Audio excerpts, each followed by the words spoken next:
ReptiChip sets new standards for reptile substrates. Made from the highest quality coconut available anywhere in the world, our products allow enthusiasts to provide their reptiles with the necessary humidity and thermoregulation required to allow their animals to thrive. In the world of reptile care, the substrate forms the very foundation of a healthy and vibrant habitat. At ReptiChip, we've taken this essential element and elevated it to unparalleled heights, blending innovation with sustainability to create a product that stands in a league of its own. Our journey began with a simple yet profound motto: all of our products are made by reptile people, for reptile people. Today, we stand as a beacon of quality and trust, embraced by novice and expert reptile enthusiasts alike.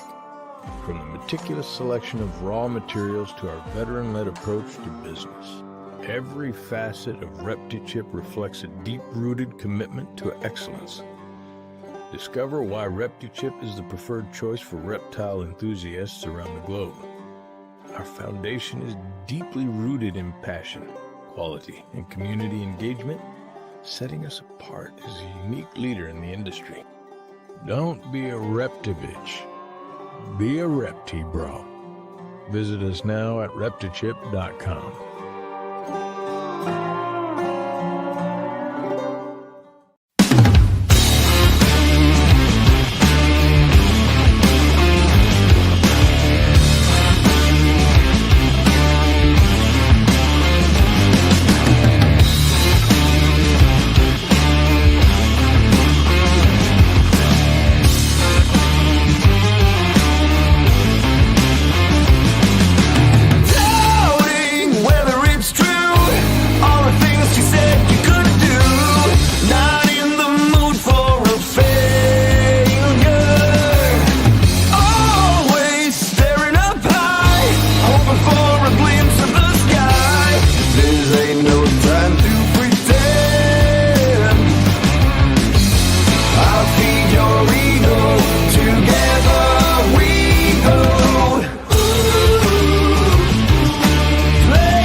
Yo, what's up, everybody? Welcome to episode 150.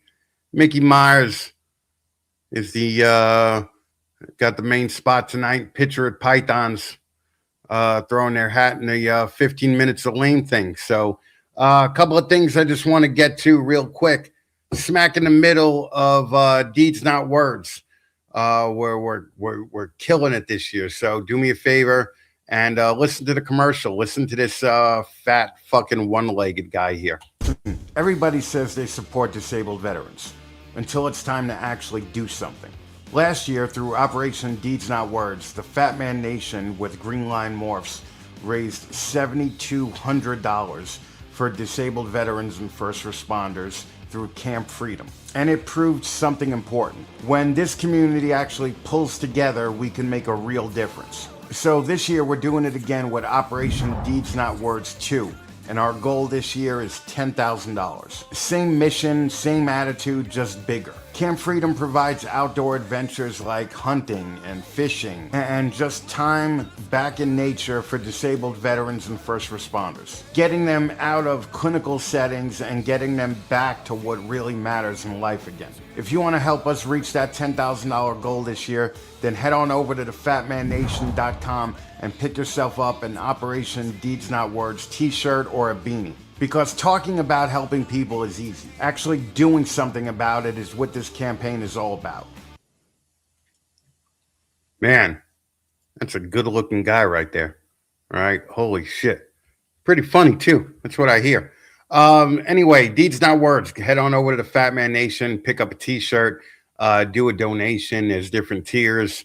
We were on G-Paw's show today, talking about it, and where we definitely hit some major points, and we got a lot going on. So we'll be doing our first Deeds Not Words show at Gettysburg on March 28th.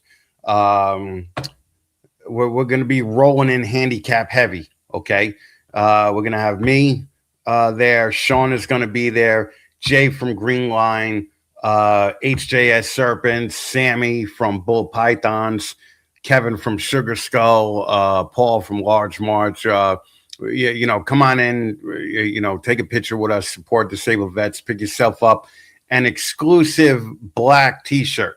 The black t-shirts are only going to be available at the live shows that we do. So head on over to Deeds Not Words or Fat Man Nation and click on the support disabled vets tab, and you guys could do your part for the people that basically run into the worst situations in life, while most people just run away from it. So do me a favor, pick it up, pick up a shirt. I hope to see you guys at Gettysburg. Also, if you guys want to throw super chats in, that'll help fund our Gettysburg trip. If you guys want more of all of this, then join the Patreon at patreon.com/the Fat Man Nation. All of the episodes are uploaded to Spotify, Apple iTunes, whatever. Smash the like button, smash the like buttons, Mom, and hit the notification bell so you are made aware of everything that we do here over at the Fat Man Nation. Listen, Phenome. I mean, it used to be shedtesting.com. I don't have the Phenome logo yet because Phenome did not provide me with copy for the ad that they want done. But anyway, that shedtesting.com is now Phenome. Head on over to Phenome. They got killer prices. The other companies just can't compete with Phenome and Shed Testing. I believe both go to the same website now. So go check out Phenome and shedtesting.com. Also, listen, Phenome has a partner in Mr. Patrick McKnight. So go check out check out this handsome devil too.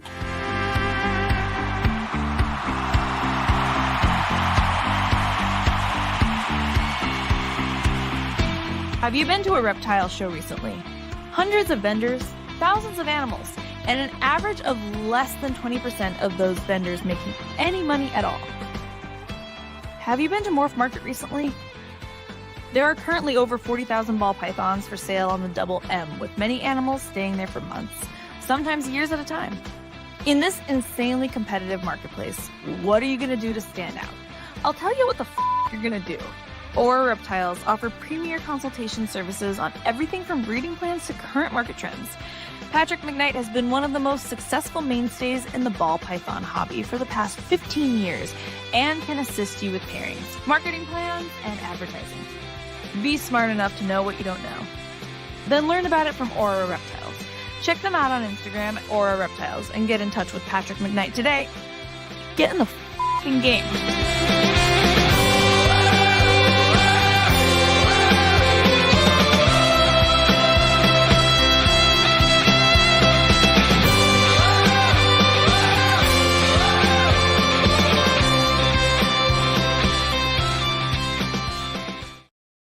All right, check out aura.com. Patrick is still working with Phenome in conjunction with Aura. So definitely give him a like and a follow. Ask him for one of his dumb Aura reptile Pokemon shirts. I know Patrick is heavy into the Pokemon. I don't know why. Anyway. I know that you guys aren't here to see me, okay?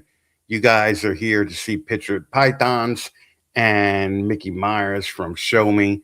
So what we're gonna do is we're gonna get right to it after this ad from the ball python royalty over here.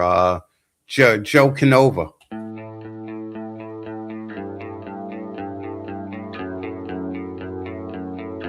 The ball python industry has never been more complex, but managing your collection, it's about to get a whole lot easier with Clutch. Created by Canova, Clutch is the cloud-based platform designed to streamline your entire collection management. From creating and searching your inventory to visualizing your breeding projects with powerful analytics, Clutch does it all. Track your clutches with a virtual incubator, connect customers with the perfect animal using an amazing waitlist system, and easily print labels for your shows and facility. It's that simple. You already know Canova for exceptional ball pythons. Now they're making ball python management just as exceptional. Visit cltch.io today and make your ball python road easier to navigate.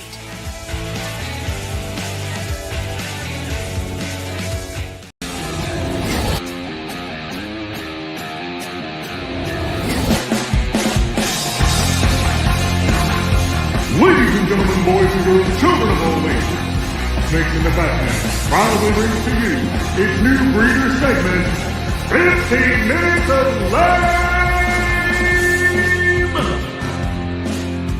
What's up, guys? It's Justin at Canova. For the past 5 years, 15 Minutes of Lame has become a launch pad for so many new successful breeders and a badge of honor in this industry. It's been so amazing to watch the passion and dedication you guys have and to watch your businesses grow. Just remember, the next me might be you. 15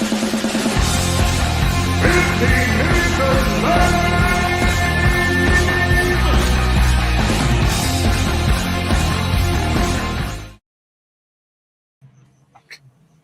Man, it's been 150 episodes, and I still just get a kick out of that fat dude power bombing that liberal-looking chick. And I gotta say, it makes me chuckle. Makes me 150 episodes, but still makes me chuckle. Anyway, Dan and Paula, Beverage from Picture It Pythons is here. What's going on, guys? How we doing, Chris? How are you? Oh, living the dream, baby. That's what we do here at the Fat Man Nation. We met you guys last year at Nassau. Yep. Yes. And Paula did a Sunday show with me once before. Mother's Day. We've been chasing you guys for 15 minutes, so thank you for coming on. You guys know how this works. We're going to throw 15 minutes on the clock. We're going to see, how you guys pimp your wares. Now, you guys do this full time, right? Yes. Yep. Next month is 2 years that I've been full time with it. So between this and then Paula also has a photography business, right? I sure do. So you guys are basically living the dream all around, right? Yes. Yep. It can be stressful, but wouldn't have it any other way. Yeah, well, you guys are busy like every weekend, right? Between both companies, right? Absolutely. We had a bridal expo today. Jesus Christ. Okay. And the first time we met you guys, I literally never heard of you guys. And you guys had a tremendous table presence and everything else.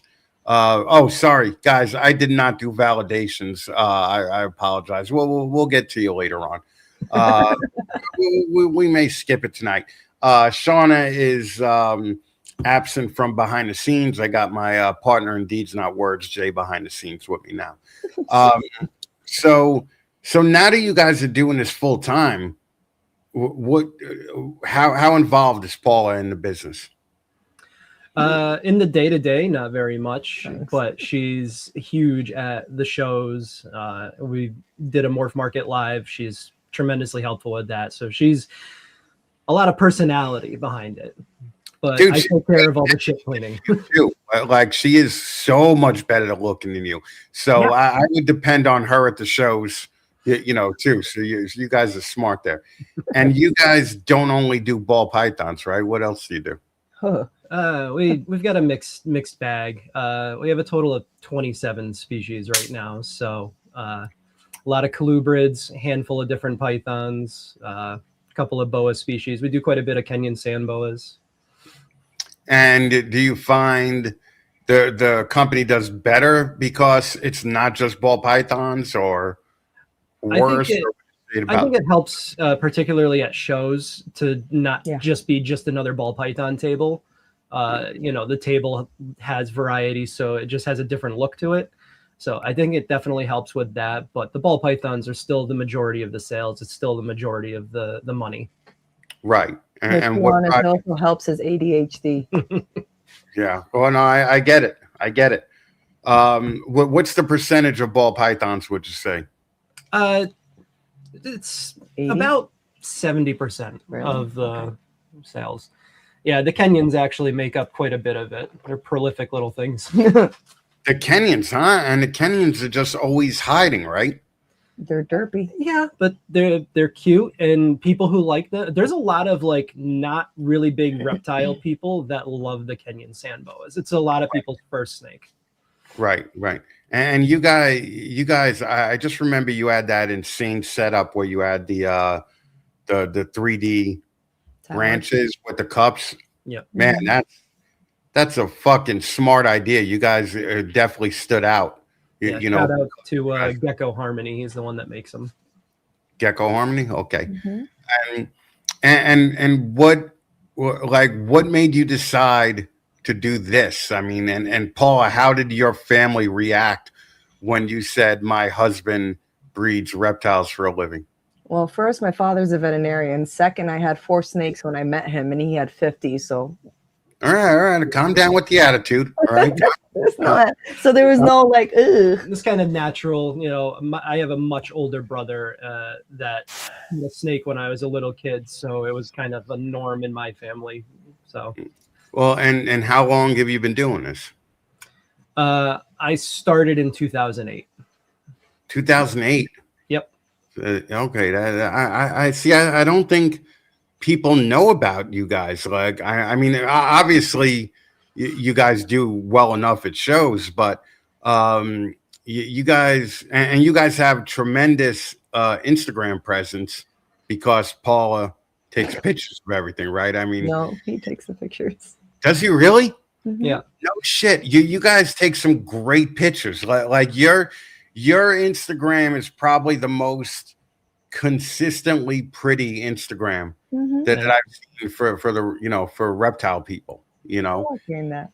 Everything has like a cohesive look. Like it's more like a Peter McKinnon Instagram site, than a snake site. So if you're not following Picture It Pythons, go follow them now. And I'm going to ask, in 2008, how much did you put into this? So it's been like a steady, consistent grind over the years of putting in. So we've spent a little over 300,000 in total. Okay. And I know you're going to ask, we've made about 210,000 out of it. But the vast majority of the money made has been in the last 2 to 3 years. The rest of the time was a lot of money spent. And up until a few years ago, basically every dollar we ever made went back into the reptiles. So what you're saying is, even though you've been doing this since 2008, it's still a growing year. No, it's not a growing year. It's a profitable year. Last year was still a growing year. Okay, correct. So he was doing it in 2008, but he was like barely anything. Yeah, and he it's had like a couple clutches. He had a different business name then too. And then when we had our first kid and moved up to Connecticut 12 years ago, we took a hiatus. Yeah, it was probably like 4 years. I still had everything, but didn't really breed anything. Well, and what did you do prior to this? I was a mechanic and then a service supervisor. Okay. And then, Paul, what did you do prior to this? I've always been a photographer. So you just came in, father's a vet, you could just kind of do what you want, little princess, right? No, he's very happy about it. You want to be a photographer? Sure. All right. Most fathers would be like, what? So you want to make no money? That's right. What it was. That was my dad. Right. And what's the 5-year plan for Picture It Pythons? 5-year plan is to just be comfortable. You know, I don't have the ambitions to be a Canova. I don't ever want to get to a point where I need employees other than our kids when they get old enough. But I want to just grow to a point where, you know, when I want to have the freedom to reinvest in things that I want to reinvest in, and you know, do well enough to get some of our weekends back, because as it is, we have to book a whole lot of weekends between shows and weddings, and so financially I want to do just good enough. So do you help Paul out on weekends too when she does it? Okay, so it's a real it's a real marriage of both companies. Yep. You know, so you guys are both working at it. How many kids do you have? Two. Okay, so you have two potential helpers. How old are they? 10 and 12. They're at the point of starting. It's now a battle of me actually letting them help and trusting them to do things. What's that word? Delegate? Yeah. I was gonna say 10 and 12. That's it. That's an age where they're grabbing ducks at the pond, right? Like they just don't care. So Grabbing other things too. Yeah. Oh. Okay. Well, that's yeah. They're just discovering it. All right. Give them a break. All right. See, if you were a guy, you would understand. All right, because Dan was doing it when he was 10 and 12 too. All right. Yeah. So you know, we all tend to. It's just so natural. You know. Mm-hmm. It's just a natural thing. So now what we're gonna do is we're gonna go after some sponsors here, and we're gonna see how you guys do with this. Now, right off the bat, do you use ReptiChip? Yes. Yeah, we are a local dealer. Boom. JT does not give you a fuck you. Okay. JT's one of the nicest guys, and he's a vet. JT is a contributor to the Deeds Not Words campaign, so he's a good guy. Thank you for using ReptiChip. Now, have you ever bought or sold a snake on Show Me Marketplace? Not in the marketplace, but we've ended a lot of the shows. Oh man, I'm torn here. You know what? I think Mickey's gonna give you a big old fucking happy face. All right. All right. Now, have you ever bought a snake from Canova? More than she's happy with, yeah. Justin does not give you a fuck you. Now, here's where I think the hammer's gonna drop. Do you use Clutch? One of the first 100, yep. No shit. Oh, wow. Okay. Fucking Justin gives you a double smiley face. I think that's the first time in the history of 15 minutes that shit has happened. Now, do you have a rack or an incubator in that whole area by sea serpents? No, I do not. Oh, Chris Nettles gives you a big old fuck you. I was eyeballing an incubator, but she went and got a big commercial refrigerator for me to convert. Apparently it's my fault. I'm sorry. That is absolutely your fault. Okay. 100%. Okay. Obviously you're a member of USARC, right? Yes. Okay. Fucking Phil Goss does not give you a fuck you. Now, have you ever been to a herp show? No. I don't. Yeah. That far for a show. Listen, you guys are primarily Northeast.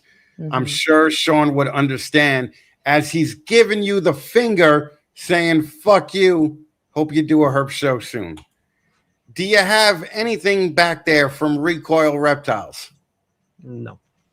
Oh, fucking Alan. Alan's just like, you know what? Fuck these beverage fucking motherfuckers. Fuck you. Okay. This is going to be a bad one too. Do you use Redline? I have used Redline, but I don't regularly. Yeah, you contributed to fucking Redline's aggravation over the last year. Robin gives you currently a fuck you. Okay. No, I'm not saying nothing. Now, when you shed test, do you use Charlie over at Phenome? Yep, I got a box of sheds labeled to go out tomorrow. Charlie does not give you a fuck you. Charlie and Phenome made some big announcements over at Tinley. Now, here's a question. Why did you guys not do Tinley? Because we had a bridal expo today. And it's just the distance, like you guys would have to drive? Yeah, so we're going to do Bob's show in August. So that's going to be the furthest one that we've vended. I haven't reached out to try to get into Tinley because typically every October we're filled with weddings. So making it to October Tinley sucks for us. I have never been to an October Tinley. I've only been to March. Right. So I like going, but we're thinking about going, but had the bridal expo come up, so we did that instead. Right, but Bob actually does a great show. Yeah, I'm really looking forward to that. And like Bob really doesn't even like me that much. So for me to say Bob does a great show, but Bob definitely puts on a great show. I would say probably one of the top 3 shows that I've ever been to, and I've been to well over 1,000 shows. So it's worth it. It's worth it going down there. Now, what's the best and easiest way to, if somebody wants to get in touch with you, or if somebody wants to get in touch with Paula too, because a lot of, you're on Morph Market. You see how bad the photography is. If they want to hire out Paula, what's Paula's Instagram for the photography studio?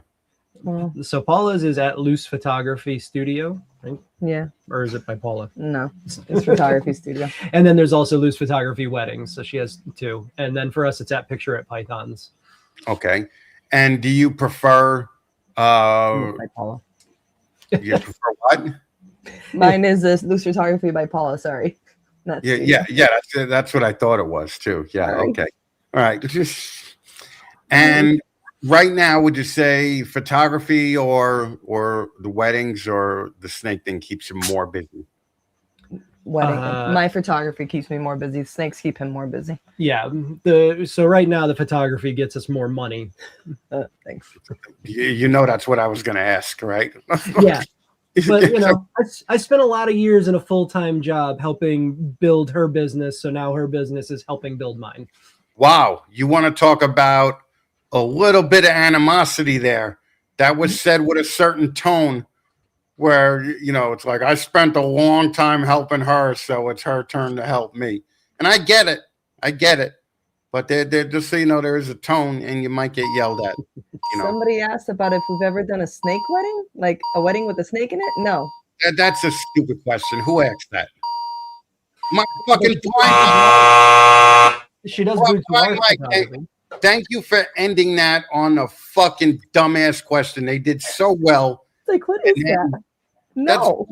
That's blind Mike Duval. He couldn't see the pictures anyway. Don't worry about it.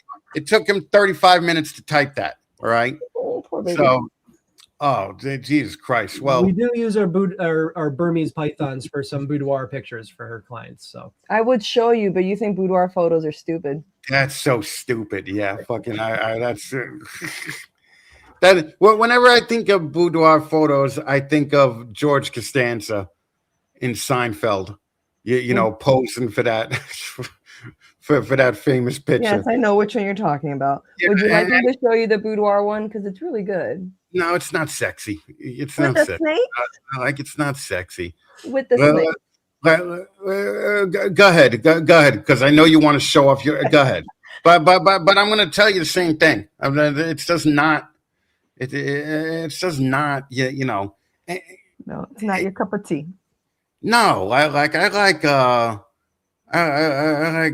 slutty women, rocking, and I got a feeling, the boudoir people make $100,000 a year. And they're like, I want to do something for my husband. And that's just gay. All right. We can't be doing that. God, let's see it. Come on. You got the pictures rolled. I was going to show it to him on the thing. So number one, the first problem with that is that there's a ball python ruining. That's not a ball python. Well, what is it? Berm. Berm. Okay. Albino pied Burmese. All right. Yeah. All right. Still. Yeah. I'm sure it's a fine picture, Paula. I'm sure it's fun. I sent it to you. Oh, fantastic. Okay. All right. That's. You gotta be modest. He's in the room. I can't have her naked with the snake on her and him there. Yeah, well, that's even if they got naked during the shoot, wouldn't you be like, I don't know, that's a little skanky? No. Yeah. No. A man, yes, not a woman. Oh yeah, of course. Why not? Do you ever get dudes that are like, yo, just make my dick look bigger? They like, call me and I tell them the only way I'll take a picture of their dick is if my husband's in the room, and they never call me back. Oh, man, there's so many that get their rocks off just by asking to be photographed naked. That's a cuckold move, all right? Because you don't want to see her, taking pictures of the dude and be like, yeah, he's so much bigger than you, honey. Like that's the last thing you want. That would ruin. Yeah. No, I would.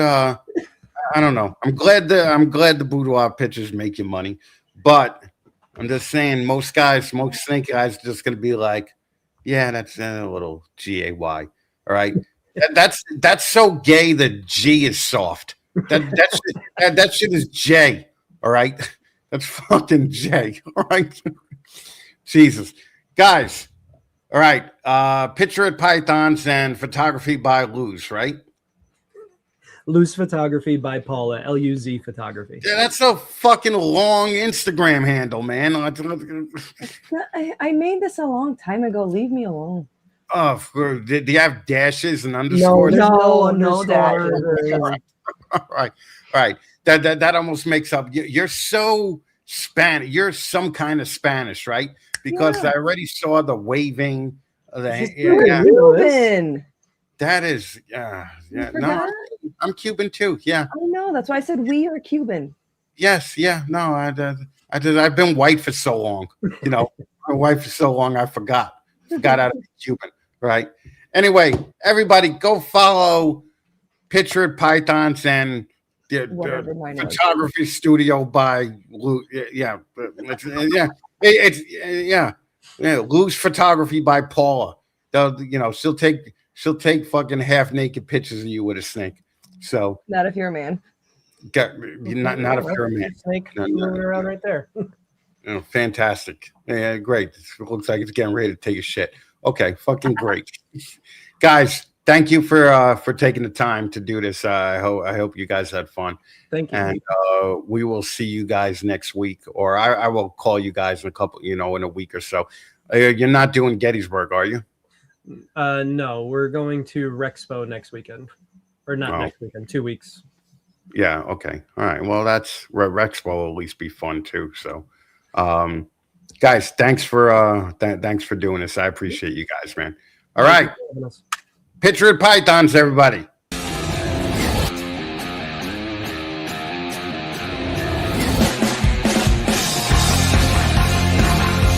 Ladies and gentlemen, boys and girls, children of all ages, Snakes in the Batman proudly brings to you its new breeder segment, 15 Minutes of Lame! All right, we're gonna do something. We're gonna do something a little self-serving here. All right, we're gonna play the commercial for my guest, who is also a sponsor of this dumb show. All right, that's all I'm saying. Can't believe I got him to do it. Anyway, Micky Meyer's coming up, everybody. But check out Show Me Marketplace.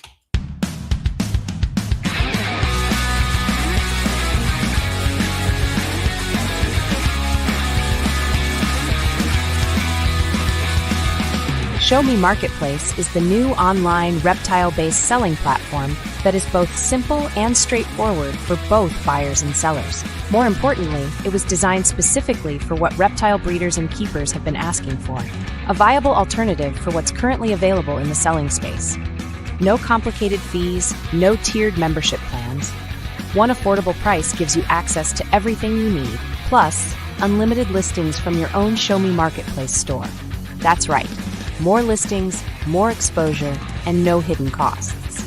But that's not all. Sign up today and use code FATMAN-50 at showmereptileshow.com/marketplace and get 50% off your membership. Already a Show Me Show vendor? You'll enjoy an even deeper discount. Building a safe, trusted community is important to us. That's why all sellers go through identity verification to fight fraud and ensure you're working with reputable breeders. It's time to ditch the corporate chaos and get back to what matters. Show Me Marketplace is a true alternative to everything that's out there. So sign up today and join the revolution. Don't be corporate, be punk rock. No matter how old you are. ShowMeReptileShows.com/marketplace. Look who I got here. The man, Micky Meyer. Shannon, thank you for the super chat. This is the first time we're really kind of meeting. I mean, we've spoke on the phone before. And Brian, I hope to see you at Gettysburg. Listen, talk to me about Show Me in general. Oh man, where do I start? And actually, I met you down at my Knoxville show a couple years ago when you were. When I was in Tennessee. That's right. Yeah, that's right. And Alyssa Leonard was there. I was there with Shane Kelly, the Harbins. Yeah. Okay. Yeah. No. Yeah. Knoxville. I forgot a lot when I had two legs. Right. So yeah, I'm just saying. We've been busy. I mean, I'll start with the marketplace. We finally got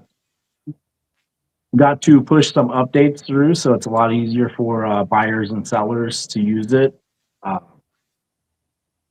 We're getting ready to launch a pretty big app we've been working on for nearly a year for the marketplace, and I'm really excited about it. We're gonna dip our toes in the live auction thing. You're following suit with Palm Street and Morph Market. I think I started working on this before Morph Market did it, but it's what I like to hear. Okay, the app, when you launch the website, why didn't you just wait to launch the website and the app together so it was a smooth transition? Well, because contrary to popular belief, like we don't have a lot of money, so it takes a lot of money to build those things properly. And I could afford to build Marketplace, but not the app. So one had to wait for the other. So we saved up for a long time, and yeah. Now you do shows all over the country, right now, okay? But talk to me about when you first started, and what pain points did you think you were kind of taken care of by doing shows? Because some people would say there's an oversaturation of shows across the country right now, and technically you'd be contributing to that, right? So what do you think about that? I would agree today. So when I started shows in 2015. I was here in St. Louis in Missouri, and there wasn't many shows. And something that we brought.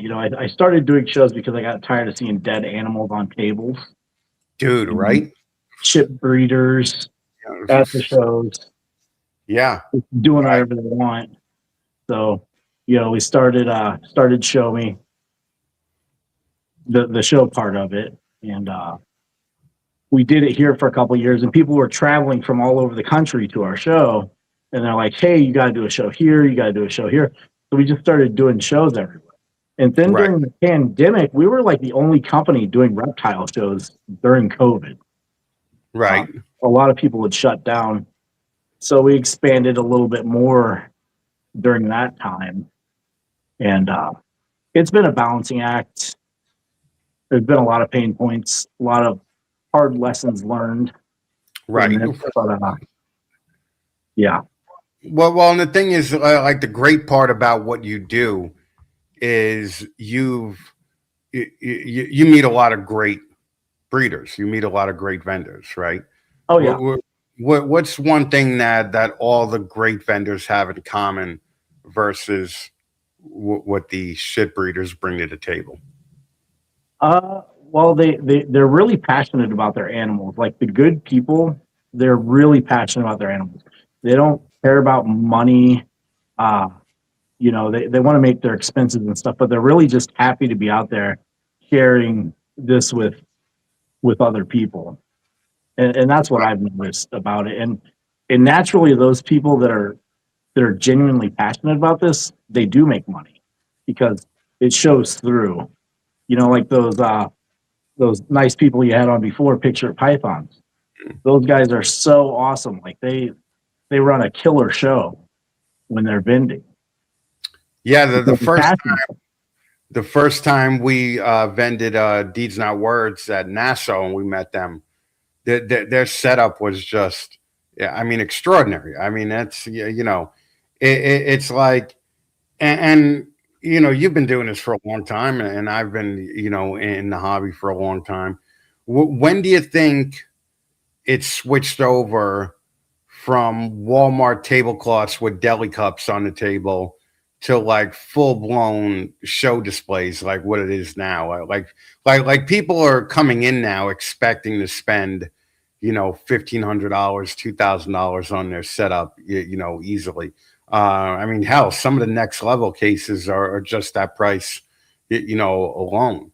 So when do you think that turned? Honestly, it's still a reality for some people.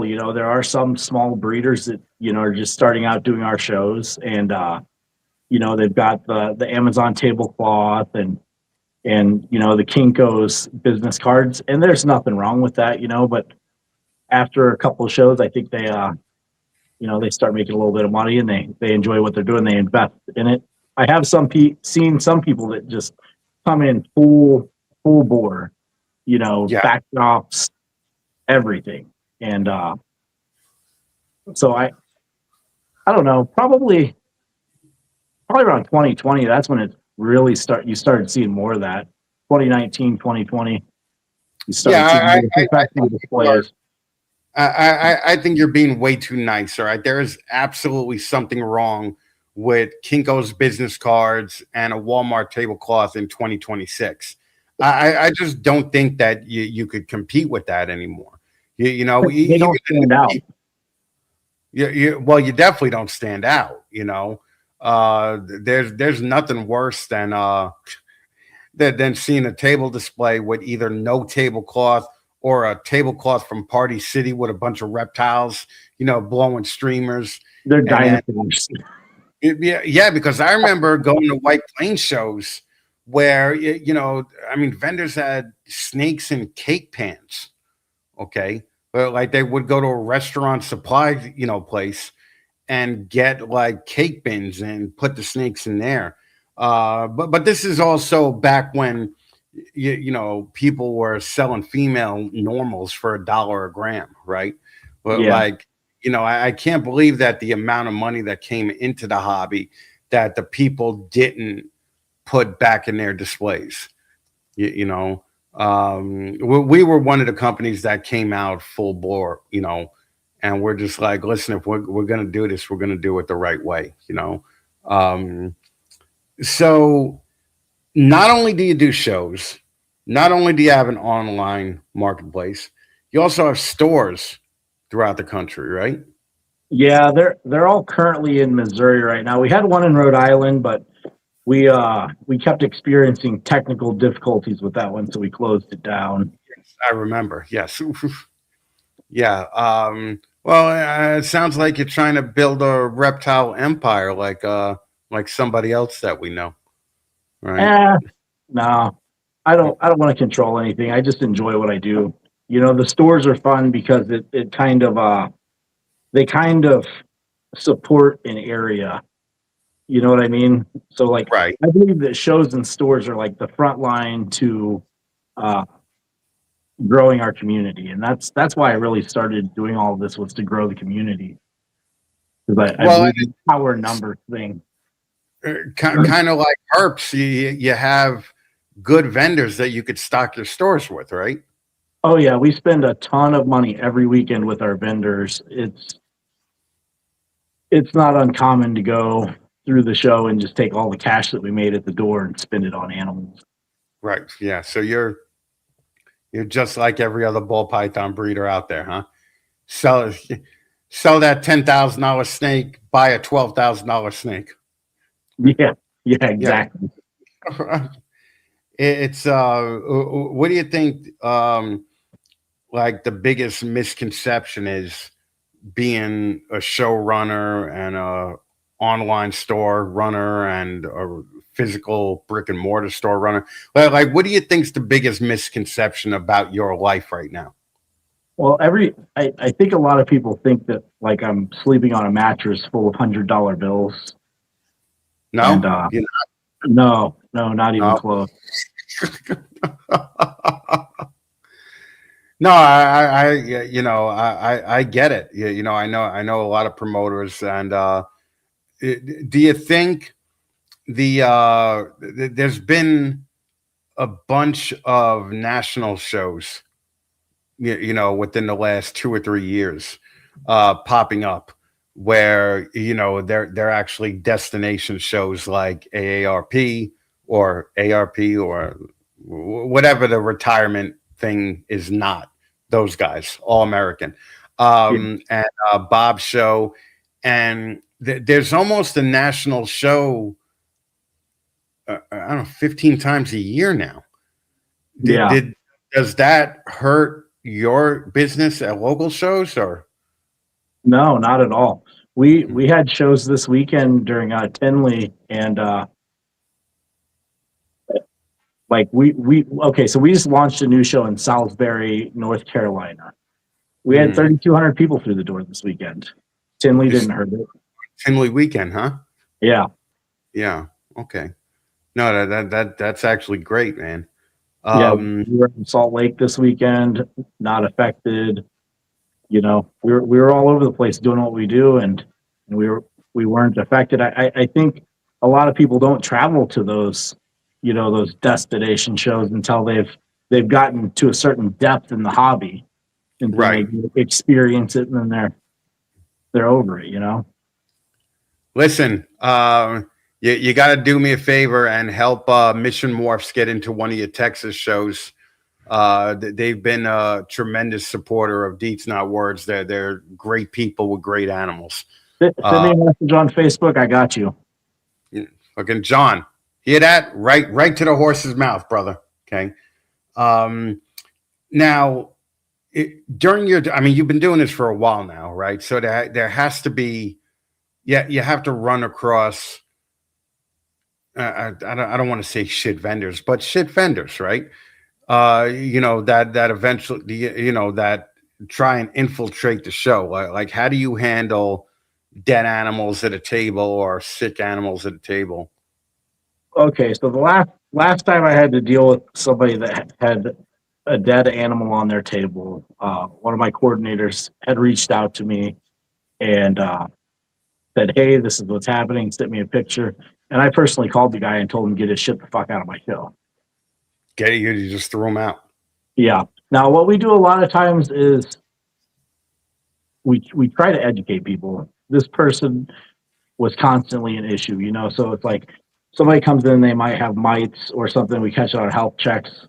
We talk to them. We pull their animals. We try to educate people. We try to give people a couple of chances before we just totally boot them out of the shows. Like, right. Hey, you're on suspension for the next couple of shows. Next time you come back, you have to pass 100% health check. That means like everything has to be pristine on your table. Oh man, that's way more than I would do. You're a way nicer guy. It would definitely be one chance, because you obviously don't have trouble selling out of tables, right? Some markets we do, some markets we don't. It just depends on what part of the country we're in. Give me an example of a market that doesn't sell out every show. We're pretty new up to the Pacific Northwest right now, up in Oregon and Washington and stuff. So we're growing those shows, so they don't always sell out. Right. Well, I mean, Jesus Christ, that's a long distance for you. Yeah, it's beautiful up there though. If you've never been, I've been though. I almost bought a house on Mount Hood, in Oregon. So yeah, no, I've definitely been there. Plus, that's Bigfoot country, man. That's where I'd be. Okay. I haven't found him yet. No. Well, neither. Well, I'm hoping he'll be in the Smoky Mountains in Tennessee, and I'll see him in my backyard. You know. So it's hard going on Bigfoot hunts where when you only got one leg. There's a lot of hopping involved. You're really noisy, So it's a hard thing. All right.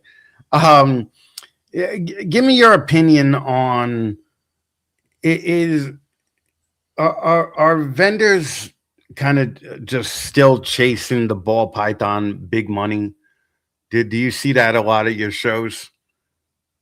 No, not really. I mean, a lot of people are just breeding for their projects, like stuff that they like, and yeah, they're just doing their thing, breeding for the pet market. That's where a majority of the customers are at. Well, yeah. That I mean, really, those are some of the most successful people that I see doing this. Are the father-son team, or the people that don't want to be the next Canova or Bob. They're happy getting an extra 40 or 50 grand in their pocket at the end of the year, doing something that they love. Yeah, and I think that switch in the hobby was a big deal, because the majority of people aren't going to be Justin, they aren't going to be Bob, and no matter what.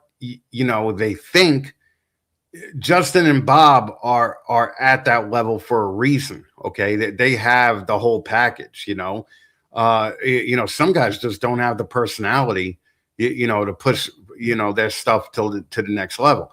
Yet there's other guys out there that are selling 100 single gene ultramels wholesale every year, and they're perfectly happy with what they're doing, so it's such a big stretch on how people could be successful. The guy that sells 100 single gene ultramels is just as successful, as I mean, not monetarily as Bob, but he's happy doing what he does all day long, and he's basically getting extra 100 grand a year retired. I think that those are the successes in the hobby that people should really focus on.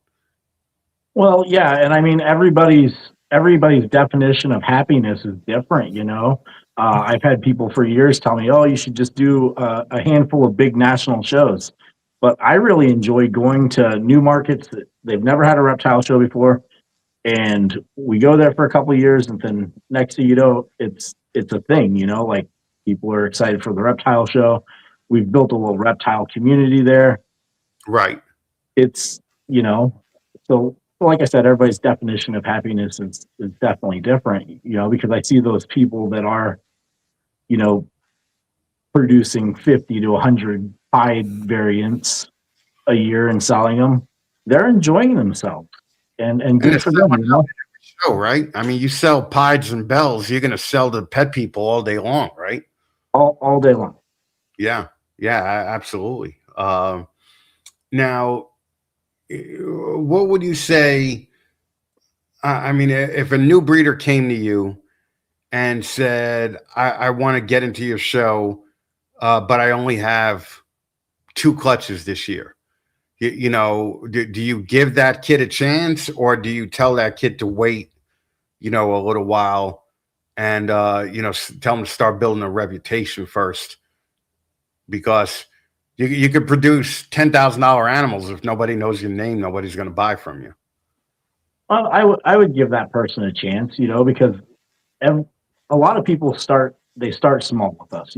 I've had vendors over the years that start with 10 or 15 animals on one table, or maybe they're sharing a table with somebody, and then a couple of years go by and they're taking up 3 or 4 tables worth of space. They're quitting their jobs and they're doing shows and doing the reptiles full time. Well, yeah, I mean, it's nice to see growth, and it's nice to see people like Picture It, you know, who are making a living at this, you know, doing it full time. I'm sure Dan is a lot happier breeding animals than he was being a mechanic, you know. So I mean, there's a lot to be said about, you know, what you can make a living at. I know that I find I'm enjoying the shows a lot more, not selling animals and just going to the shows promoting the charity work for veterans, because I get to just sit down with people all day and talk snakes now, and I don't have a worry about whether my table costs are going to get taken care of, or whether, you know, I'm losing money that weekend. I go into it. I go into it like most ball python people, knowing that I'm going to lose money, and I just don't mind that, you know. So, you know, at the end of the day, it's, you know, I definitely enjoy shows more now than I did 3 or 4 years ago, when the ball python people would, I mean, a lot of people don't notice, but 10 years ago, the ball python people would be stabbing each other in the back, you know, at every show, just to get that, you know, that certain amount of ball python money that's in the room, you know. I think that with all the new people on social media, that whole attitude has calmed down a little bit. It has calmed down quite a bit. You know, it's really nice seeing breeders and vendors actually working together at shows. You know, like out at our Utah show, or like our Boise, Idaho show, there's a pair of ball python breeders out there. They set up their 4 tops right beside each other. And, you know, if Mountain Man doesn't have something somebody's looking for, he sends them next door to Joe, Right. You know, at Right. Fire. And in the past, that used to be this guy sitting over here shitting all over this guy. Right. And I would just watch this because, you know, I watch everybody while we're at a show, and I'm just like, what in the heck is going on out here? Like, Yeah, I remember in like 2010, I met you know, one of the top ball python guys, and he was talking to somebody else when I walked up to the table, and so I waited because I wanted to meet this guy, and as soon as this guy walked away, this guy was like, "Hey, Chris, what's up?" and immediately started talking shit about the guy he was just talking to. Right. So I knew as soon as I walk away, this guy's going to just start talking shit about me, you know? So like that's how it used to be. You know, the people like Mission Morphs and Catalina Morph Mixer and Brian Bodie, they you know, there's definitely more of a sense of community now than I felt, because a lot of our people with the Fat Man Nation, they will 100% recommend somebody else if they're not working the project that you know, the customer wants. Whereas in the old days, the vendor would try and sell you on the projects that he's working on, you know, and try and change your mind right there, you know. So if there is one thing that you could wake up tomorrow and change about the hobby, what would it be? man, I'd really love to remove all the toxicity. Well, It'd be great. There's negative toxicity, and then there's positive toxicity, right? I mean, there's a lot of positive toxicity going on now, where people will be like, yo, you produce great shit, I'm rooting for you, and as soon as that guy goes away, they're like, fuck that guy. If there's money on the table, I'm going to take it. You know. So, and I think that was brought to light, you know, within the last 2 years. The other thing that I've noticed, I think that if 2025 proved anything, it was that the ball python hobby is not a get rich quick scheme anymore. You know, None of it is. For a while it used to be, you know, but there's no replacement. Like no amount of money has ever bought a second of time, and the time is what you need in the hobby, right? Right, exactly. It takes years to get through the projects. I always chuckle inside, especially during COVID when a lot of people came and went. They thought they were gonna get rich doing this. Like you never get rich. Well, I don't want to say you never get rich. I will say it's not as easy as it looks. Like people were calling Justin an overnight success, and that guy's been doing videos for 20 years. You know, and you know he's only recently became like mega successful, right? So it's like I said, no amount of money has ever bought a second of time, right? So No. and the time is what you need. I remember what one guy said to us when we first started. He's like, patience is going to be your biggest asset in this thing. It's not the money, you know. It's going to be the patience, because no matter what, you're dealing with live animals, right? So Yeah, live you can't control what they do. Like whenever I breed animals, it's like, oh, cool, they locked up. Oh shit, they didn't produce any eggs. I guess I gotta wait until next time. Right. Yeah, I remember my partner used to say, we have snakes that aren't breeding that we spent $12,000 for. They're like, imagine if we bought a panda for $100,000 and the panda didn't reproduce. He'd be like, I'd be pissed off if that panda didn't reproduce, right? Yeah. And you just can't be pissed when these animals don't do what you expect them to do, because they're never going to do what you expect them to do. You know, So a lot of times they do the opposite. Yeah, that's certainly true. A lot of people learn that the hard way, right? Yeah, you've got to laugh about a lot of the stuff. I mean, there's really no control, and you're right. It takes a lot of patience, even in what I do now. You know, it all takes patience. You just sit back and wait and watch. Well, yeah. I mean, and you just don't walk into an area and be like, "I'm going to do a show here." You probably put a little bit of research into new places that you actually decide, you know, what you're going to spend money on, right? Yeah, we have a formula. So honestly, truth be told, years ago, I did used to do that. Like I just plop a show down somewhere. I'd find a building, I'd put a show down, I'd start marketing it, and it's like, and if it would stick, great. If not, I'd kill it after a couple of shows. And now I've definitely learned a lot over the years of doing this. Who were some of your mentors? Because you obviously didn't go into this, you know, just saying I'm going to do it all on my own. You know, you had to ask for help from people, right? So I didn't have any mentors when I started. I actually had every other show promoter around shitting on me. Sean and I used to talk because we started about the same time. Sean Gray? Yeah. Sean Gray.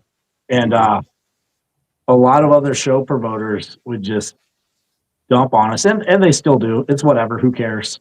But yeah, there wasn't any real mentors. I met Harry Hearing probably 5 or 6 years ago, and he's been a good friend to me. But yeah, just had to learn a lot of things the hard way. You mean Wayne didn't go out of his way to help you out? No. Shit, I'm shocked. I like Wayne. I'll see him in August. Yeah, no. Wayne he's like the cranky old guy that you just can't help but like, right? Like, I mean, he's been doing it forever. I mean, this guy started in Orlando, what, in 1997 or 95? I think it was 95. Yeah. So it's like, and Daytona. Earlier than that. It might have been because it was in Orlando first, right? Yeah, it was the Twin Towers. And you know, I listen to these guys going to Daytona now, and they're like, "Yo, Daytona was epic." I'm like, "Man, you don't know what Daytona was like 15 years ago, when dudes are walking around with visible pockets full of cash, you know, and more money than I've ever seen, take place over the course of a weekend show. Now you're currently, I saw on your Instagram, you're building. You got a warehouse going on. What are you doing with that? So we're moving into a new warehouse, so I can expand our substrate line. So we make substrates. Mm-hmm. We got a whole bunch of different substrate options that we sell in our stores and we sell at shows. And yeah, I'm expanding on that, and I'm building a new rat farm out there. It's fun. Yeah, I mean, it's a big place, man. I see the construction you're doing on it. Blind Mike got a question, and this is like an interesting question because I don't think any other show promoter is doing this. You planning on going international to Mexico with the ball python market? It's kind of booming down there because of Miguel. It's still going hard down there. I don't know. I mean, I barely speak English, so I think going to different countries it might be a little difficult. We had looked at doing something in Australia before the pandemic, and doing business internationally like that can be a whole pain in the ass. Oh, I would imagine. Mike Wilbanks came on my Storytellers series, and he told a story about him and Bob Clark going to it was Hong Kong or Thailand. It was controlled by communist China, right? And they had made about $150,000. And in communist countries, apparently, you buy the snake, but you pay the communist guy there. You don't pay the vendor, and then the communist guy gives the vendor his money after the show, right? And they had made like $150,000, and the guy just left the show, right? Didn't pay anybody, right? And Mike, got in touch with the guy, threatened him. The guy paid him the 150 grand, but he gave it to them in fives and singles, in whatever combination that was, right? So Mike and Bob have like 10 suitcases full of cash, right? And they're like, we're never going to get through customs, with this. They had to go to a casino, all right, and basically exchange the money, for they went to a casino off the coast of Macau or something like that. And it is an interesting story. I would not. I would let the other countries worry about their own shows, to be totally honest with you.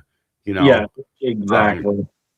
Because you already have to know the rules for 50 different states, right? Like, or however many states you're doing. Well, it's not just the states; it's the municipalities. Like state laws are usually pretty easy. It's whenever you start getting into like, oh well, this city and this township doesn't allow this.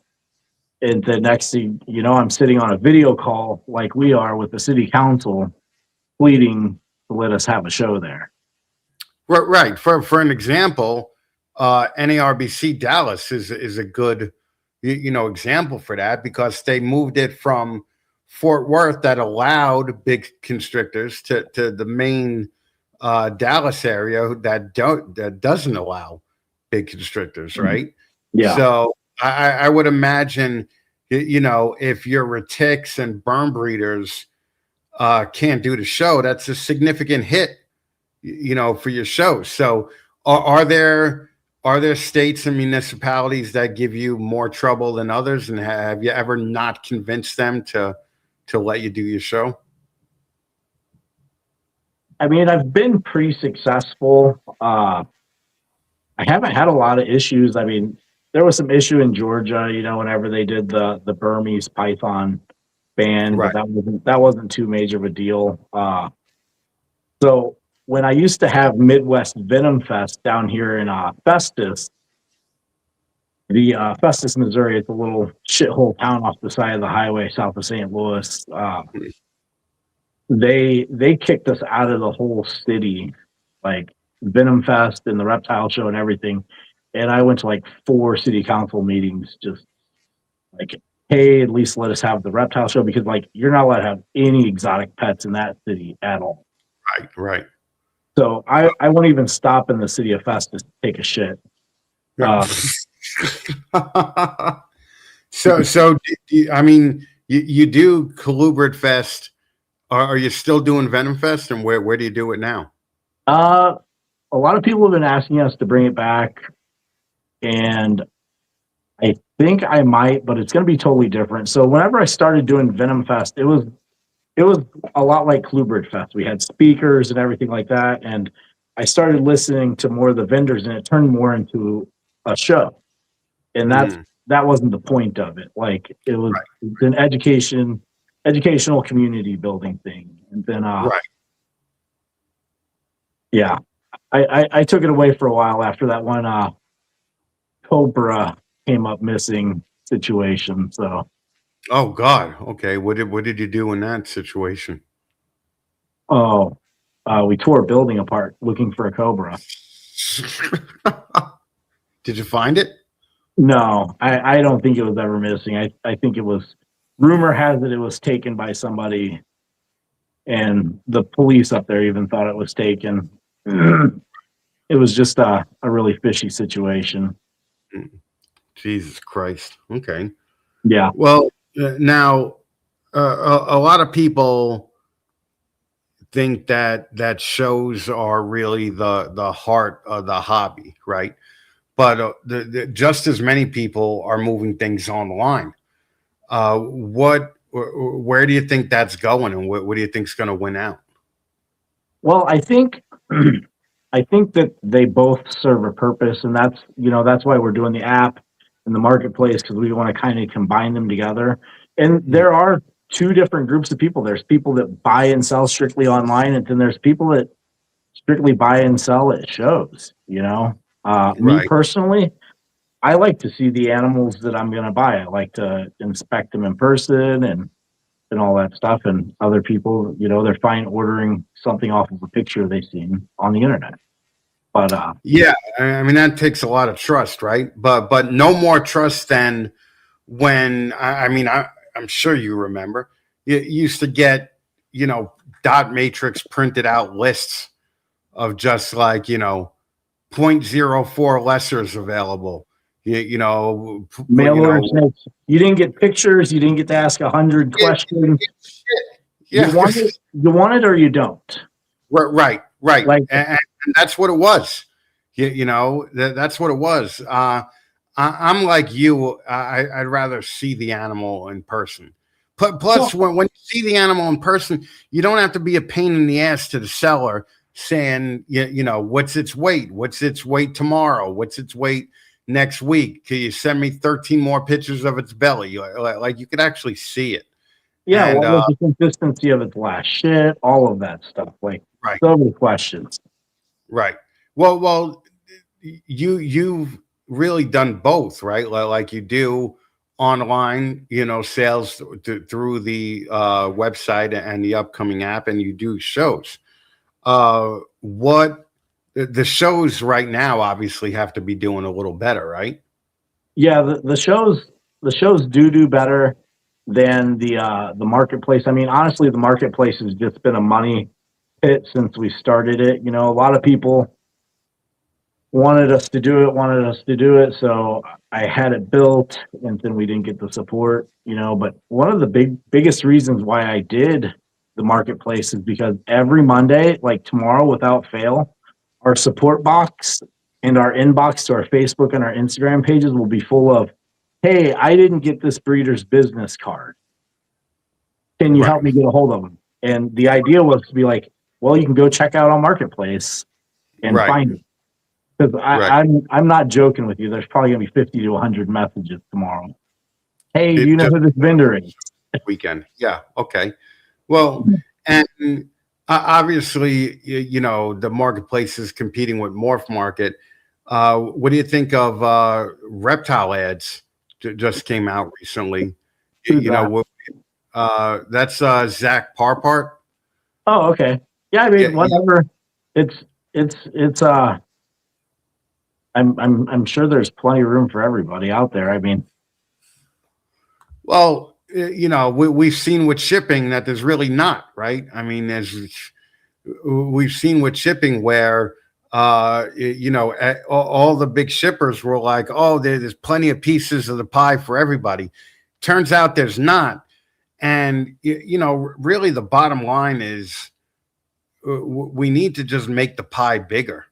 well, right? that's what I've been preaching for years. Like, let's make the pie bigger. Like, anybody that's heard me say it, I mean, I've been talking about making the pie big enough for everybody to eat for years, and I wholeheartedly believe in that. With reptile ads, I mean, there's people that like Zach that are going to support it.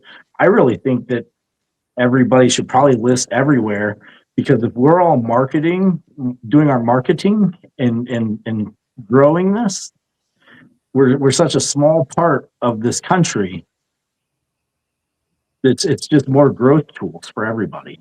Right. Well, a rising tide lifts all boats, right? Yeah. So it's really that's the way to do it, I think. So talk to me about this app. Like, what's this app going to do that fulfills pain points in a customer's wish list? Oh, geez. So it starts out with the attendee to the show. The attendee to the show, they download the app, they can buy the tickets for a discounted price. Then that same attendee that's downloaded the app has access to the marketplace app. It's got messaging, all the features and new features of marketplace. And then we've got the live auction, the streaming auction. It's pretty cool. I mean, it's just going to give more people access to animals. Right. Well, the live auctions, I mean, that's that had to cost significant, to set that up, right? Yeah. So we built a real app, and it's been very expensive. In other words, you didn't just take a template, like for instance, for anybody that doesn't know, there's an app, a social media app that's similar to Facebook, where you could create your own Facebook, for instance. Yeah. And you guys didn't do that. You built the app from the ground up, right? Yeah.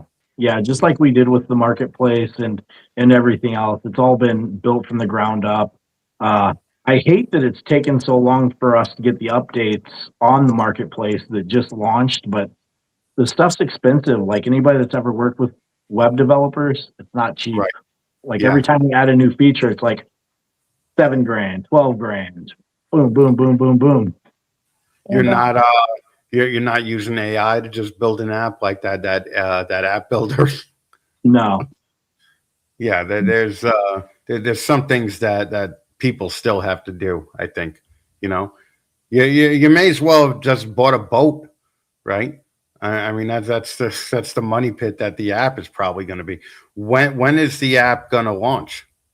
We started testing on it, and it really just depends on how long testing takes. Hopefully, the next month or 6 weeks, but you never know when you're working with developers, because I've given timelines in the past, and it's taken a lot longer. They told us originally that it would take them 5 to 6 months to build an app, and we're here at a year now. So right.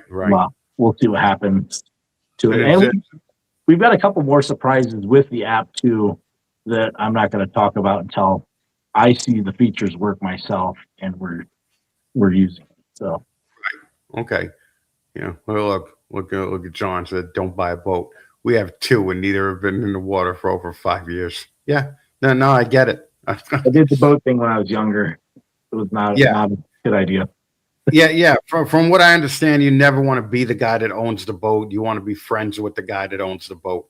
Yeah, I've got a friend that owns a boat. I love his boat, but I will never have another one again. So you're basically the future of Show Me shows is going to be this app. That's the plan. Well, so what we're gonna do at the shows is I've built out these big auction booths, and we're gonna have live auctions at the shows, streaming auctions to try and open up a customer base for the people vending shows. Right. Right. So if we're advertising live auctions at 12 o'clock from this show, people that are, maybe at a show in Boise, Idaho, or out in Nevada or whatever like that, they can pop on their app and maybe buy an animal from somebody in Knoxville, Tennessee. Right. And will you have the ability to ship that animal from the show to the customer? That's something that we're working on right now with Reptiles to You to see if we're going to dispatch a shipping team out to a show. We might do that for our larger shows, but not all of the show. I think it would still be the seller's responsibility to ship the animal on Monday. Well, what's the what are the larger markets that you're in? We're in Nashville. Knoxville's a big one. Boise, Idaho's a good one. I mean, we've got a bunch of good shows. Bigger shows across the country. St. Louis is a really good one. Well, I know, and they're not doing St. Louis anymore, NARBC, right? I have no idea. I don't think they're doing Schaumburg. Yeah, you got to keep up on this, man. Yeah. You got to know what the competition is.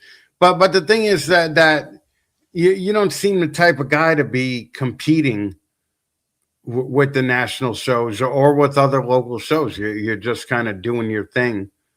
And we're doing our own thing. Like I've done some huge shows before, and I don't really care for them. We could do them. I mean, on some weekends, Chris, we're managing 600 to 800 tables worth of vendors across the country. I could definitely put on a massive show, but it's just not my cup of tea. I mean, I hate walking around a show, like a bigger show, and you go talk to a breeder and they lost their asses. They didn't make any money. Right. That's what happens from what I've seen at larger shows. Like, a lot of the people don't make money. They're just happy to be there. Yeah. Brian Bodie just said he did Schaumburg last fall, and it was by far the worst show he's ever been at. And I mean, Schaumburg is a hike for Brian. He's in Las Vegas, right? So, at the end of the day, you're still you can't be at every show, right? But there has to be some kind of overall management team that's taking care of every show, right? Yeah. So how does that work? Like, let's say if you got 7 shows in a weekend in different areas in the country, who's kind of reporting back to you, to the head guy in charge? So we have a big coordinator team. So we're constantly hiring coordinators. We have 4 full-time coordinators. They work for Show Me full-time. And then we have, I don't even know how many right now, part-time coordinators. So part-time coordinator will start with us and they'll start training. We do training now. I used to be really bad about just hiring people and sending them out to shows. Right. That was a fucking mess. I'll tell you that. Yeah. No. I know. I know a couple of the people that you that you hired, and even I was like, oh, why did you hire that guy? That guy, probably because I didn't know better. Yeah. Like I wouldn't hire that guy to, pick up shit in my yard. So right. I get that. So now, is there a central guy like? Do they? Yeah, we have a coordinator manager that manages all the coordinators. And he keeps track of all those guys. I'm still very involved with all the coordinators, but for the most part, he's in charge of all the coordinators, and then he reports back to me. Okay, so basically, there's chain of command. What do you do if there's a problem? Because obviously the local coordinator is not going to know what you know. You know, do you just get on the phone with them and tell them how to handle the situation, or? Oh yeah, yeah. We've got, you know, a lot of lines of communication, but so that's really not happening so much anymore with the training that we're given. The newer coordinators, you know, they're just not getting sent out on the road without a clue. You know, I remember one time I hired a guy on Wednesday and sent him out to a show on Saturday, and it was an absolute dumpster fire. I was on the phone with him all weekend, and it wasn't that guy's fault. It was my fault for not giving him any training. So right.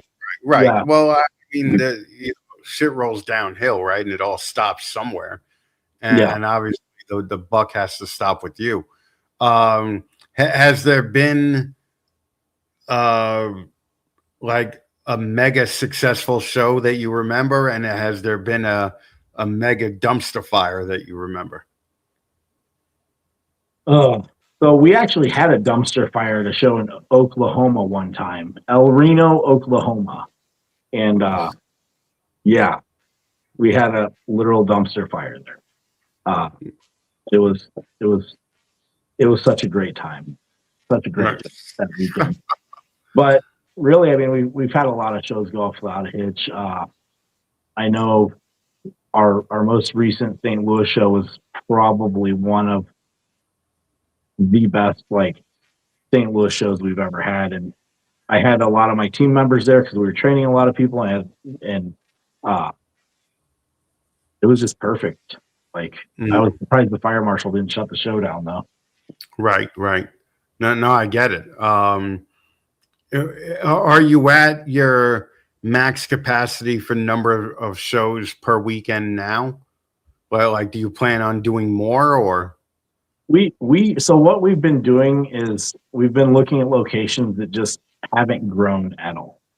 Like they've just kind of sat, or they've gone backwards, and we've cut those, and you know, we'll go to a new area, or we'll cut down the frequency in a market and we'll go to a new area. Right. So, okay.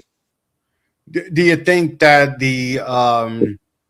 without you being at every show, do the shows suffer, or do you put the same amount of marketing into every show? Well, like, I'm sure you don't put the same amount of marketing money into Knoxville as you do Nashville, for instance.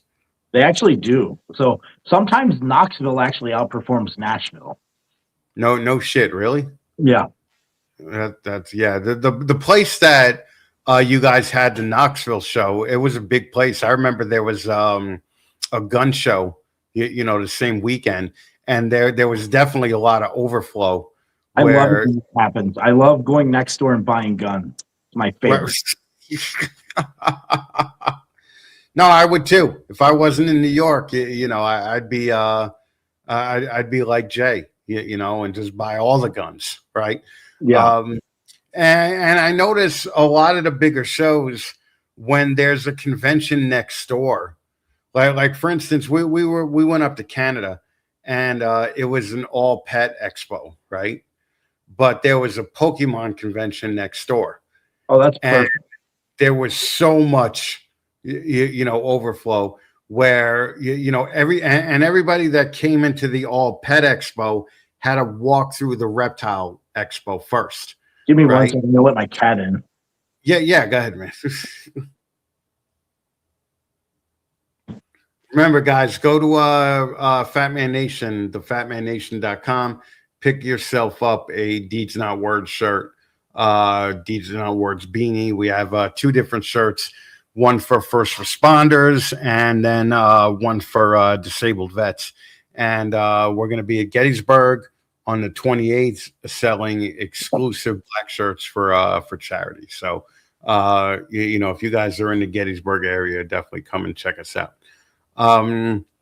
Now, this is clearly a full-time gig for you, right? Yeah. Like, you don't do anything else, right? And how many employees do you have? 60. 60. Yeah. That's a lot. Yeah. You know, and you obviously have managers underneath you. You know, you're not dealing with 60 people, right? So not all the time, no. So what's the 5-year plan? Like, what's the future of Show Me? Are there any, big things that you're working towards? Like, are you working towards a national show, like one national show per year? Or are you, you're happy in your lane doing all the local shows because that's what you're good at? We were looking at doing another national. We did a show at the Opryland last year in Nashville. Oh, yeah, it's a great place. It is, and I think we're getting ready to schedule another date for that next year. But that was a pretty large show. I don't know. I'm pretty happy where we're at, though, as far as shows are concerned, like size and everything. Like, I don't really need to do a huge show. Every time we've done a huge show, it's always hard to get all of our vendors to one spot.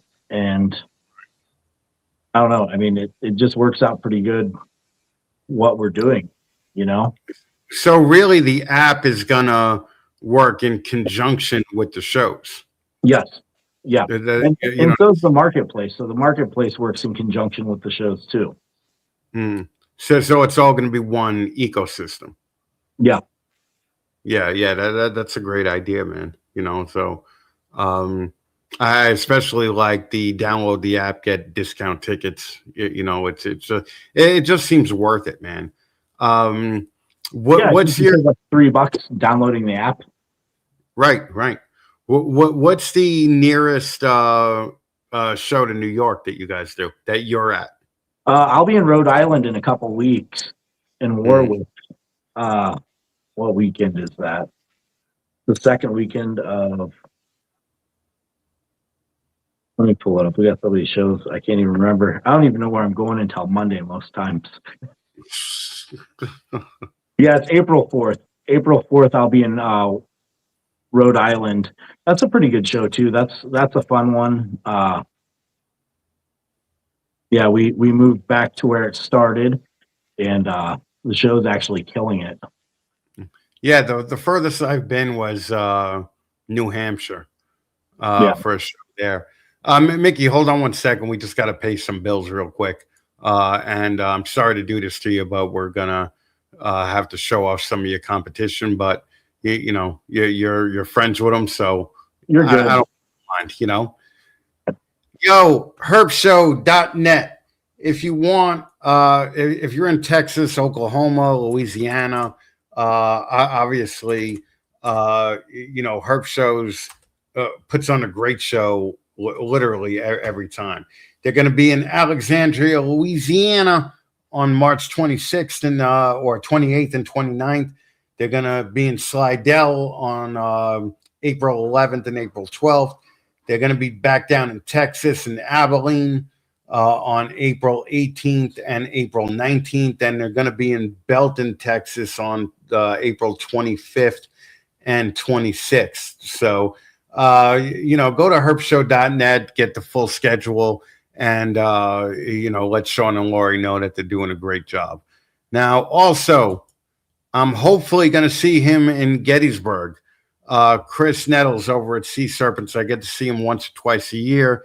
I always enjoy it. Chris was one of the first sponsors of the show. He's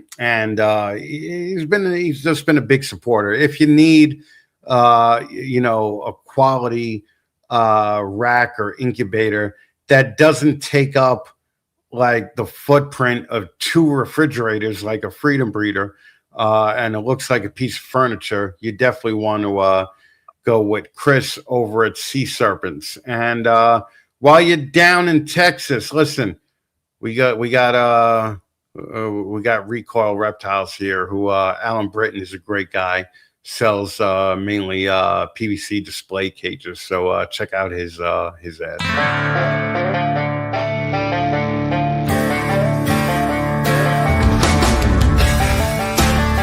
At Recoil Reptiles, we understand your reptiles deserve the best. That's why we create custom CNC reptile enclosures with precision cuts, built to last and designed to showcase your scaly friends in style. With over a decade of experience, we craft enclosures up to 8 feet long, tailored to fit your needs and the needs of your animals. Whether you're a hobbyist or a breeder, we've got you covered with enclosures that are as unique as your reptiles. And we deliver to shows in Texas, Louisiana, and Oklahoma. Recoil Reptiles, custom precision, built for your reptiles, built to last. Visit recoilreptiles.com today to design your perfect enclosure or call 405-999-7175.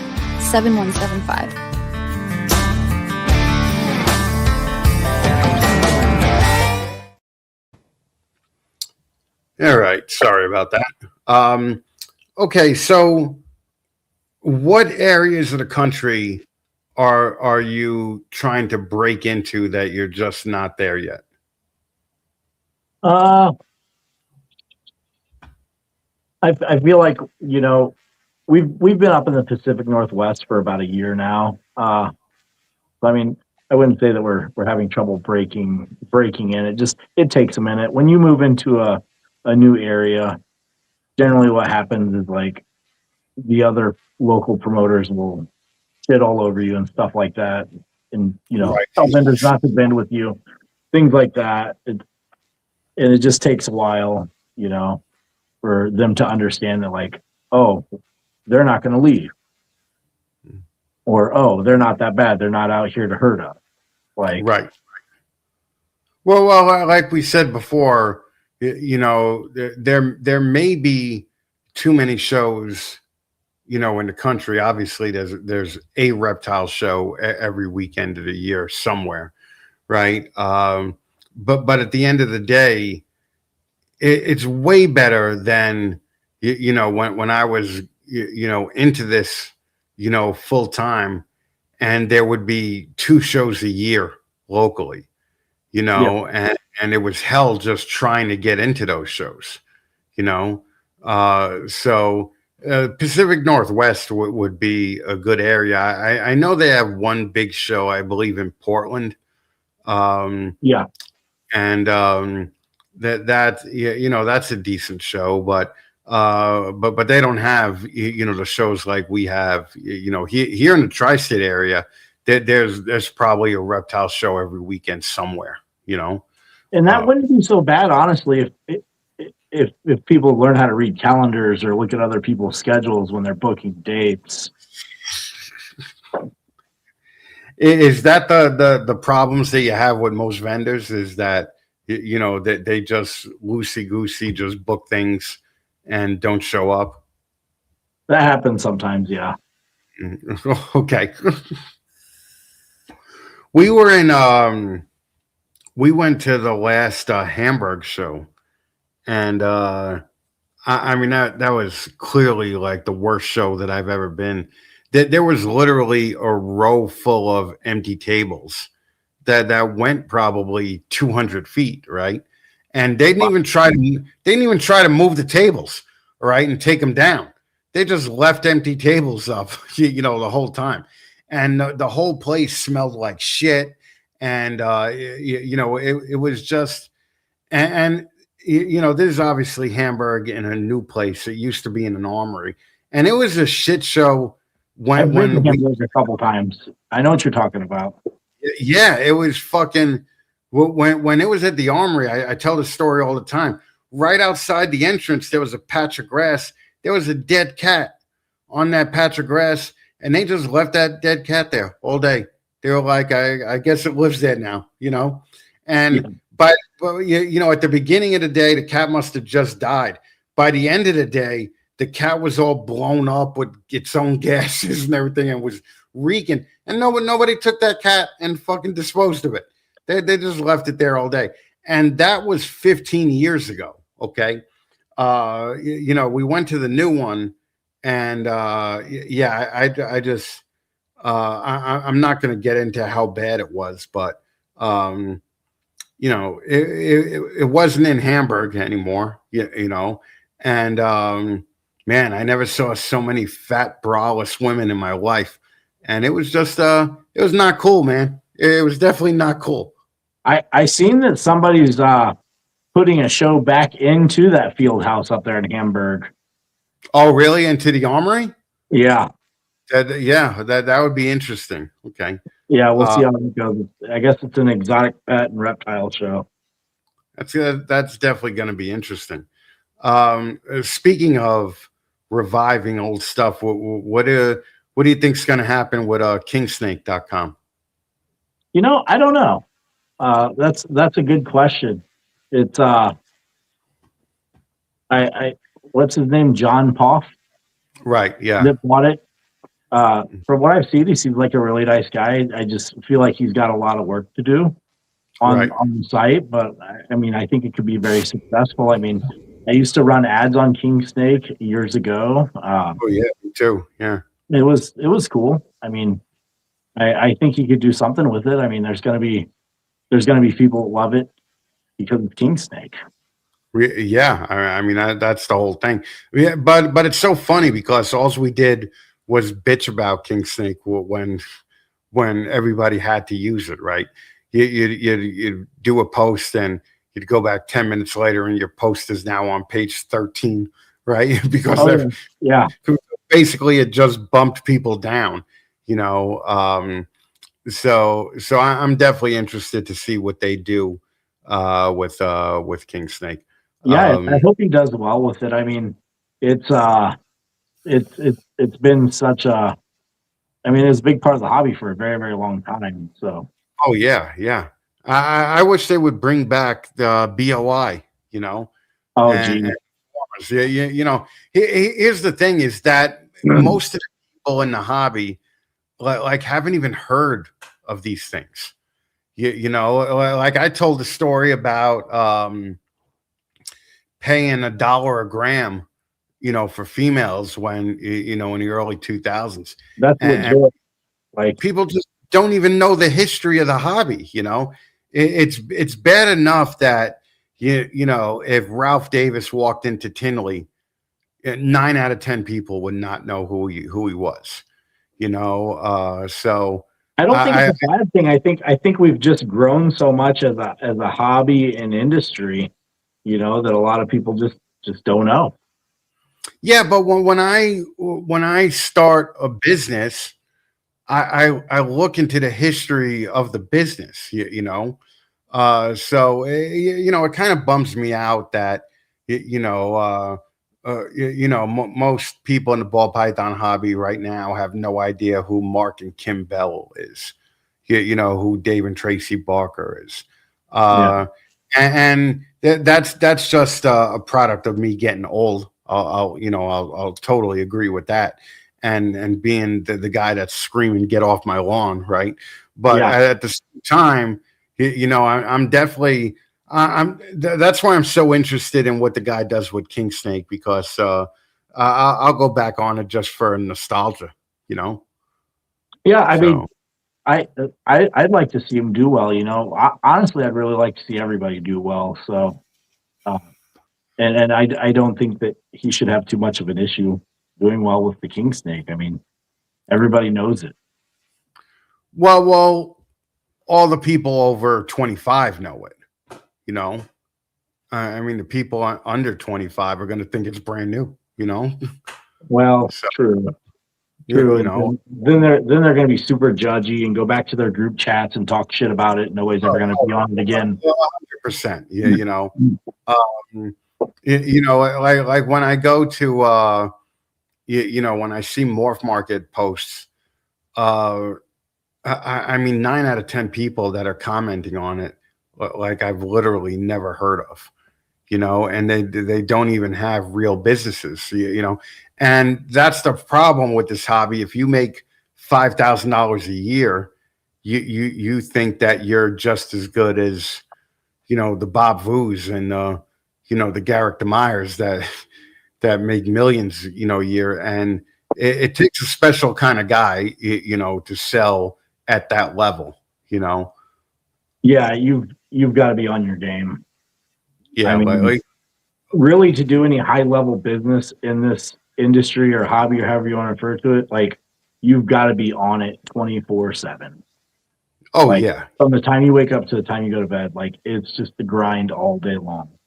Oh yeah, and most of the young people, not to disparage a whole group of people, like I always say, that they have no idea how long 2 or 3 years is. Like, that's a long time to be raising up an animal. I mean, some animals it takes even longer than that, right? 2 or 3 years. You might end up at 5 years on some of the animals. I mean, even in ball pythons, like, oh yeah, 2 to 3 years. Sometimes those females won't go until 4 or 5 years. Oh, there's nothing you can do about it. Yeah, yeah. You know, sometimes those females will hit that 1,000-gram wall, and they won't, they won't gain a fucking ounce. You know, No. and that's one of the most frustrating things that you kind of go through. That's why the people that talk about making money and how to make money with this hobby, I refer to it as a lot of it's pump and dump. A lot of it's you got to keep up, but at the same time, if you want to be at the head of the hobby, it's true, you do have to keep up. But there is a world of difference between a Justin and a father-son who's just doing it on the weekends because the father gets to spend time with his son, breeding animals and doing something cool, so. And I love that, I was exchanging messages with a guy that used to vend our shows down in Florida, and that's what that was, the father son doing business together. Well, right. The son is kept on it, and he's actually built a pretty good business for himself with the guidance of his father. Mm-hmm. And watching stuff like that's really cool to me. Yeah. And two of the people I think doing it best are the Harbins, the Herp and Harbins, and they have a legacy of the father, but at the same time they're kind of doing their own thing now, and they're crushing it right now. They do it full time, and Josh is an engineer, and Alicia's a vet, and they stopped doing what they were doing to do this full time. So it is possible, but also they've been doing it forever, so you got to take into account that amount of time. They have, but they're also really good people, and they're extremely passionate about their animals. Oh yeah. I mean, they don't play. Being passionate about this is what's going to bring you success. You have to be passionate or delusional to be successful in this. Yeah. No, that's why I always say work with what you love, right? So, all right, Micky, where could people get in touch with you? You can check out our website at www.showmereptileshow.com. All of our links to everything's on there. We're on Instagram, we're on Facebook, we're on TikTok, we're on YouTube. We're everywhere. I mean, you can even reach out to me on my personal Facebook page if you have any questions. We're all over the place. So, well, I know Mission Morph's already contacted you, and Micky, I want to thank you for taking the time to do the show. I really appreciate it, man. I definitely like being on. And there's a possibility if I could get a crew together that we might show up in Rhode Island. So I'd love that. So I'd love to see you up there. I think Rhode Island's the one where I fly back to my St. Louis show on Sunday. Oh, nice. Saturday night. Yeah, I fly out Saturday night and come to St. Louis with the team on Sunday. So, but I'd love to see you up there on Saturday. Is it a 1-day show or a 2-day show? Rhode Island's just a 1-day Saturday show. It'd be nice to do a little bit of a road trip north instead of south. Well, if you get up there Friday night, let me know. We'll go out and do dinner. Yeah, absolutely. I will talk to my crew about it and see what the possibility is for those dates. So sure. That definitely, and I'd be at a lot more of these shows if I wasn't one-legged and hopping around. So I definitely want to come to a show, and there might be a possibility I'll be in Knoxville again. So I know you like Tennessee. I love it down there too. It's so beautiful. It's so nice, man. It's definitely, that's the retirement plan. Yeah. All right, Micky, thank you so much for doing this. Everybody go check out Show Me Reptiles on Instagram, Show Me Reptiles Show. on the website. Get in touch with Micky. Yeah, he's a good guy. Fucking that's all I got to say about that. Thanks again, Micky. I appreciate you, man. Thanks for having me on. Bye. All right, brother. All right, fucking that's a cool dude, man. It's a cool cat. He's running a lot of things. He got a lot of balls in the air, and it's definitely interesting to watch, you know, how he does it. So, Mission Morse, thank you. I appreciate you. I'll shout out everybody next time. You know, I know you guys don't really care, but that, you know, I mean, that's the reason that a lot of people come is for the validation. So, all right, everybody, check out Deeds Not Words, and I will see you guys on next week, actually, for a Sunday ladies show. So we're gonna have on Kim Bell Ross, who does exotic animal rentals to TV shows and movies and things like that from All Things Wild, Georgia. So I'm looking forward to that. And again, check out Deeds Not Words. Listen, everybody says they support disabled veterans until it's time to actually do something. Last year, through Operation Deeds Not Words, the Fat Man Nation with Green Line Morphs raised $7,200 for disabled veterans and first responders through Camp Freedom. And it proved something important. When this community actually pulls together, we can make a real difference. So this year, we're doing it again with Operation Deeds Not Words 2. And our goal this year is $10,000. Same mission, same attitude, just bigger. Camp Freedom provides outdoor adventures like hunting and fishing and just time back in nature for disabled veterans and first responders. Getting them out of clinical settings and getting them back to what really matters in life again. If you want to help us reach that $10,000 goal this year, then head on over to thefatmannation.com and pick yourself up an Operation Deeds Not Words t-shirt or a beanie. Because talking about helping people is easy. Actually doing something about it is what this campaign is all about.